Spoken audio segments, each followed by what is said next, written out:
Olá, gente. Estou dando uma passadinha aqui rapidinho só para falar um pouquinho com vocês sobre os resultados da reunião do G20 em relação ao Brasil, ou melhor, em relação à participação brasileira. Por mais que o presidente Lula tenha dito que não foi para a reunião para conversar sobre guerra, ele não foi capaz de evitar tocar no assunto e discutir, inclusive, a incapacidade da comunidade internacional de lidar com o conflito.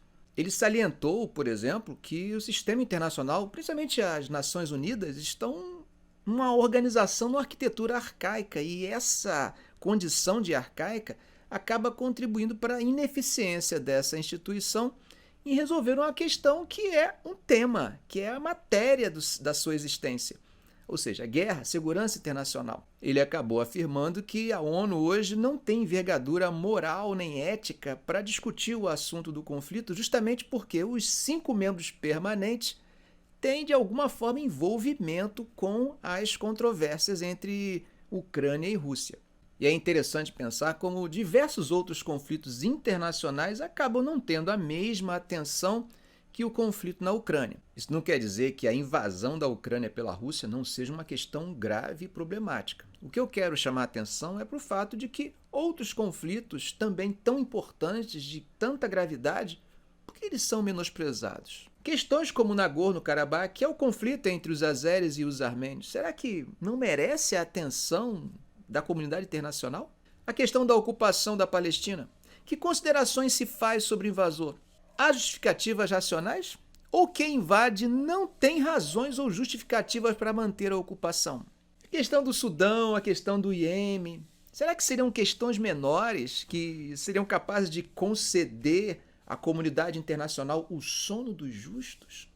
Para o presidente Lula, a incapacidade do Conselho de Segurança de resolver essas questões está exatamente no fato de que os 5 membros permanentes são parte da questão em debate. E como eles têm o poder de veto, eles acabam gerando uma paralisia no Conselho. Tentando já pavimentar o caminho para os debates acerca da nova configuração do Conselho de Segurança, ele afirma que o Brasil tem um histórico pacifista, que há 150 anos não se envolve com países vizinhos em conflitos. E também destaca que a América do Sul tem o condão de não possuir armas atômicas. Atirando para todos os lados, ele também lança a ideia de uma convenção que discuta o desarmamento nuclear do mundo.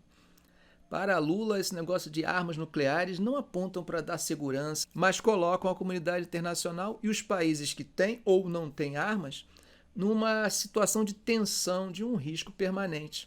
No contexto do G20, parece que nós estamos vivendo um retrô da Guerra Fria. E a China, claro, vai receber críticas também. Um dos pontos centrais das críticas, os objetos dessas críticas, seria a liberdade de expressão. E não faltaram dedos apontando para a China, mandando uma indireta em relação à questão de Xinjiang, dos uigures, dos muçulmanos chineses e também a questão do Tibete. Outro ponto que incomoda os países ocidentais é a questão de Taiwan e as constantes ameaças chinesas em direção ao território de Taiwan que acabam desrespeitando a soberania da ilha. Outro ponto também de críticas que salta aos olhos está relacionado ao Mar da China Meridional e os avanços que os chineses estariam tendo em direção a regiões como a das Filipinas e do Vietnã. Mas é claro que tanto os chineses quanto os russos vão apresentar a sua versão dos fatos e vão fazer críticas ao G7. O chanceler russo diz que o G7 está vivendo num mundo fora da realidade.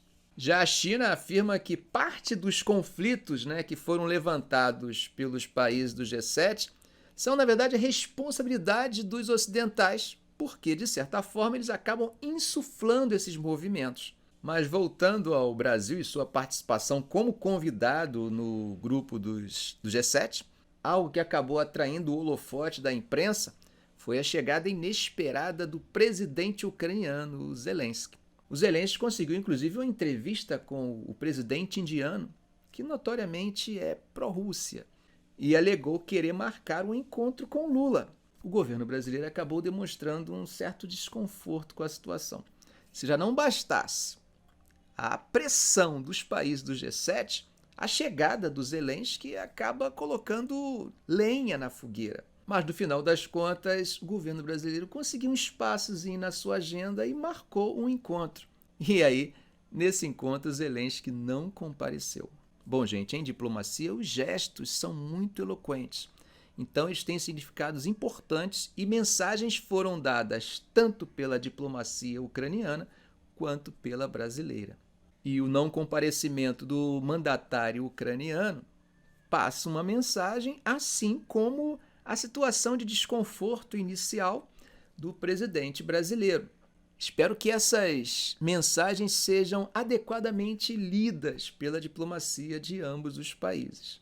Ok, gente, ficamos por aqui. Um grande abraço.